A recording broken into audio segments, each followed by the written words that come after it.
Welcome back to the class.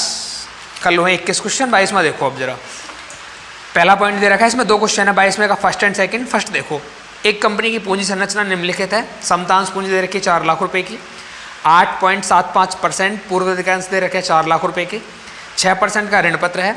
Company का वर्तमान परिचालन लाभ 2 लाख रुपए का, स्थायी लागत 40,000 रुपए की। कंपनी को 30% कर सीमा में मानकर संयुक्त मिश्रित लीवरेज की गणना करनी है। आपको कंबाइंड लीवरेज निकालना पड़ेगा। 22 का ये है फर्स्ट पार्ट, कैलकुलेशन करनी है कंबाइंड लीवरेज की।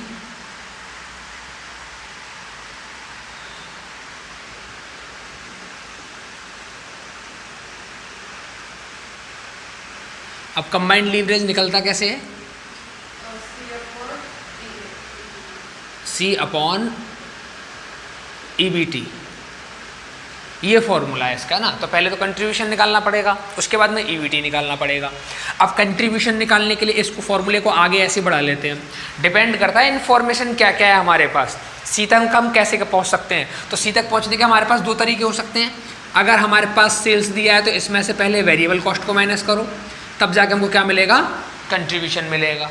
अगर किसी वजह से हमको फिक्स कॉस्ट दी है और साथ में फिर हमको EBIT दिया है, तो EBIT में फिक्स्ड कॉस्ट को प्लस करना पड़ेगा, तो हम कंट्रीब्यूशन तक पहुंच पाएंगे। तो डिपेंड करता है इन्फॉर्मेशन पे। इसमें क्या क्या दिया है देखो, कंपनी का वर्तमान परिचालन लाभ EBIT दिया है 2 लाख रुपए का, तो EBIT में से हमको क्या करना पड़ेगा? फिक्स कॉस्ट को प्लस करना पड़ेगा, तब हम कंट्रीब्यूशन तक पहुंच पाएंगे। लिख देंगे यहाँ पे EBIT प्लस फिक्स्ड कॉस्ट। बात आ गई यहाँ तक समझ में? Upon EBT। अब EBT लेके देखना पड़ेगा हमको EBT में क्या है। देखो EBT तो दे नहीं रखी है हम कहीं पे भी, तो EBT हमको निकालना पड़ेगा। EBT होता है अर्निंग बिफोर टैक्स। तो अर्निंग बिफोर टैक्स कैसे निकलेगा? EBIT में से अगर मैं इंटरेस्ट माइनस कर दूं, ठीक है, और साथ में डिविडेंड माइनस कर दूं, पहले क्वेश्चन भी आए थे ऐसे, है ना। साथ में क्या माइनस करना पड़ेगा? डिविडेंड। बताओ ये बात समझ पा रहे हैं आप? ठीक है, अब इसको करेंगे सॉल्व। देखो यहाँ कितना है, EBIT कितना है? 2 लाख रुपए का क्वेश्चन में 2 लाख का EBIT है, 40,000 का फिक्स कॉस्ट है, डिवाइड बाई EBIT कितना है? 2 लाख का EBIT है, माइनस इंटरेस्ट हमको देखना पड़ेगा। कितना इंटरेस्ट है? 6% का ऋण पत्र है 5 लाख रुपए का। तो कहने का मतलब है कि 5 लाख का 6% माइनस। अब डिविडेंड का देखना पड़ेगा। डिविडेंड कितना? 4 लाख का 8.75%। यहाँ लिखा लेंगे 4 लाख का 8.75%। लेकिन ये जो वैल्यू आती है ना, टैक्स काटने के बाद आती है, तो हमको टैक्स में इंक्लूड करना पड़ेगा। टैक्स का रेट कितना? 30%। ये जो वैल्यू आएगी वो 70% के बराबर होगी, हमको 100% के बराबर चाहिए। बात समझ गए? इसको करेंगे सॉल्व। कंबाइंड लीवरेज बराबर ये हो जाएगा 2,40,000 डिवाइड बाई इधर आएगा 2 लाख, माइनस का आएगा इसका 30,000। इस पूरे को एक साथ सॉल्व कर दो। 4 लाख का 8.75% और 50,000। इसको करेंगे सॉल्व। कंबाइंड लीवरेज बराबर 2,40,000 डिवाइड बाई 1,20,000। आंसर कितना आ गया? 2। बताओ बात समझ में आई? सबको आया समझ में? यही वैल्यू का ध्यान रखना, जब भी डिविडेंड होता है तो डिविडेंड को निकालो अमाउंट को। जैसे अलग से भी ऐसे समझ सकते हो तुम। हमको डिविडेंड कितने पे देना है? 4 लाख रुपए पे डिविडेंड देना है। कितना डिविडेंड देना है? 8.75%। कितना आया इसका? 35,000। 35,000। लेकिन जो 35,000 रुपये है ना, ये 70% के बराबर है। क्यों? क्योंकि डिविडेंड अपने आप में 100% होता है और उसमें से टैक्स कटता है, 30% का दे रखा है। और 70% के बराबर हमको चाहिए 100% के बराबर। तो ये जो 35,000 हैं ये है 70 के बराबर, हमको चाहिए 100 के बराबर। तो कितना आएगा पूरा? ये 50,000। ऐसे अलग से सॉल्व कर सकते हो, पूरा इक्वेशन ऐसे सॉल्व कर सकते हो। तो बताओ, हाँ क्लियर है बात एकदम? कोई डाउट तो नहीं? सब वैल्यू को तुम अलग अलग निकाल के लिख सकते हो। EBIT कैसे बनेगा अलग से निकाल दो, ये कैसे बनेगा इंटरेस्ट अलग से निकाल लो, डिविडेंड कैसे बनेगा अलग से निकाल दो, और बाद में फॉर्मूले पुट कर दो। मैंने साथ में ही कर दिया। हाँ, अगर ये वाला फॉर्मूला सेम यहाँ रखना है, ये फॉर्मूला तुमको नहीं लिखना है, तो C को अलग बना लो कैसे बनेगा, EBT अलग बना लो कैसे बनेगा सारी। हाँ बस वैल्यू अलग अलग के बाद में फॉर्मूला मैंने साथ के साथ सॉल्व किया है। क्लियर है यहाँ तक? ठीक है, सेकंड क्वेश्चन और पढ़ो इसका। देखो सेकंड क्वेश्चन क्या है। एक कंपनी 1000 इकाइयों के उत्पादन स्तर पर कार्य कर रही है। अंशदान 60 रुपये प्रति इकाई है एवं परिचालन लीवरेज 2.4 है। ऋण पत्रों पर देय ब्याज 5000 रुपये का है एवं पूर्व अधिकारी अंशों पर देय लाभांश की दर 3500 रुपये है। कंपनी को 30% कर सीमा में मानकर संयुक्त या मिश्रित लीवरेज की गणना आपको करनी है। पहले देखना पड़ेगा इसमें वैल्यू हमको क्या क्या दी है। 22 में का सेकंड है ये, निकालना हमको कंबाइंड लीवरेज ही है। हमको क्या दे रखा है, यूनिट दे रखी है 1000। इसमें हमको यूनिट गिवन है कितनी, 1000। इसके बाद बोला क्या इसने, कंट्रीब्यूशन जो है वो 60 रुपया प्रति इकाई है, 60 रुपया पर यूनिट। तो इसको मैं ऐसे लिख सकता हूँ 1000 मल्टीप्लाई बाय 60 कितना आ जाएगा, 6 लाख रुपया, नहीं 60,000,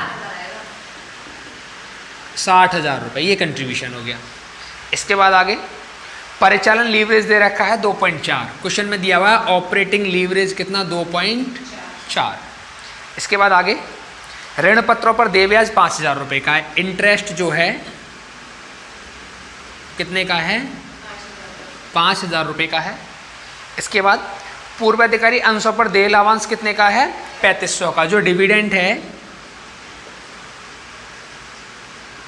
वो 3500 रुपये का है और जो टैक्स रेट है वो 30% है।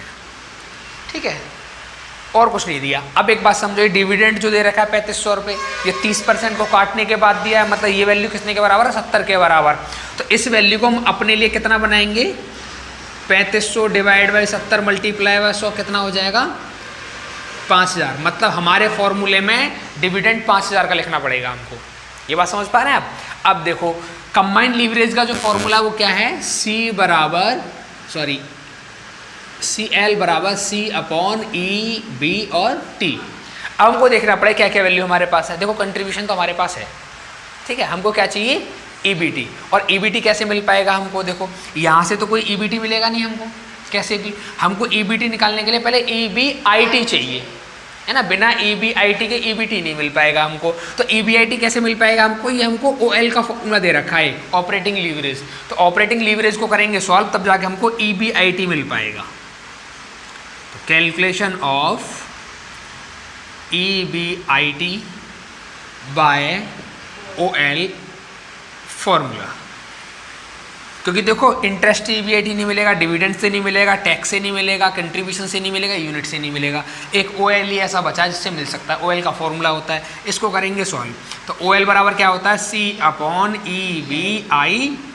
ये कितना दे रखा है, 2.4। कंट्रीब्यूशन कितना हमारे पास, 60,000 और EBIT हमको निकालना है। यहाँ तक बात समझ में आ रही है ना। इसकी क्रॉस मल्टीप्लाई इधर होगी और मल्टीप्लाई में तो डिवाइड में चला जाएगा। इसका मतलब है कि EBIT बराबर हो जाएगा 60,000 डिवाइड बाई 2.4, 25,000। हमको मिल गया EBIT कितना, 25,000। बताओ ये बात समझ में आई यहाँ तक। अब उस फॉर्मूले में पुट कर दो वैल्यू को। कंट्रीब्यूशन कितना दिया है हमको, CL, ये फॉर्मूला है, EBT। कंट्रीब्यूशन दिया है 60,000 का। अब हमको EBT बनाना पड़ेगा। EBT कैसे बनता है, EBIT में से इंटरेस्ट माइनस करो, साथ में डिविडेंड माइनस करो। तो मैं इसको ऐसे लिख सकता हूँ, EBIT minus interest minus dividend. देखो 60,000 डिवाइड बाई EBIT कितना आया है, 25,000। इंटरेस्ट कितना है हमारे पास, 5,000। डिविडेंड वैसे तो 3500 का, लेकिन हमने निकाला कितना, 5 का, क्योंकि वो 5,000 हमको रखने पड़ेंगे टैक्स के साथ में। अब इसको करेंगे सॉल्व, 60,000 डिवाइड बाई 25 में से 5 20, 15 बचेंगे। आंसर कितना आएगा, 4। ठीक है, आ गया सबको समझ में।